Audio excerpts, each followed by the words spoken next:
attorney Laura Anthony, founding partner of Anthony, Linder & Kakamanolis, author of Securities Law Blog, and creator of the ALC Lawcast. The SEC recently published its 2026 regulatory agenda. This Lawcast is the second part of my overview of the agenda. As I mentioned in the last version, I will only cover the most interesting proposals in this Lawcast series, but the entire agenda can be read in my blog on the series at securitieslawblog.com. Of great interest are the proposed enhancements to emerging growth company accommodations and simplifications to filer status for reporting companies. This is a juicy topic and will be the subject of a separate Lawcast.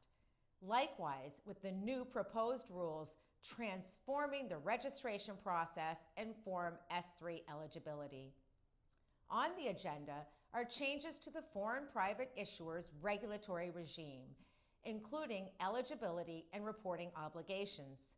The SEC has sought public comment on FPI status and has already adopted some new rules, including expanding Section 16 filing requirements for the officers and directors of FPIs. The SEC is also considering additional amendments to the exempt offering process to simplify access to capital. Back in 2020, the SEC adopted several helpful changes, but they can be expanded upon. Similarly, all the disclosure rules under Regulation SK are under the microscope.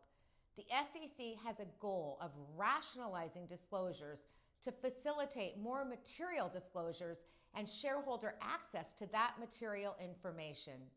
Currently, the thought is that the meat gets buried in a big pile of potatoes. The SEC continues to look at the proxy rules and changes that can reduce compliance burdens on companies, including modernizing the proxy solicitation process. I note that the proposed Regulation E-delivery can be very helpful in that regard. In the crypto realm, the SEC is looking at updating transfer agent rules to account for crypto assets and distributed ledger technology.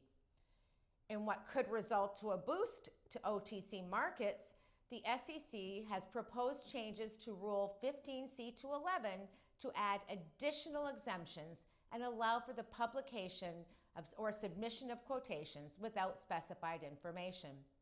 The SEC revamped the 15c211 rules in September 2020, but more work is needed. As always, I will keep you updated as all these proposals develop.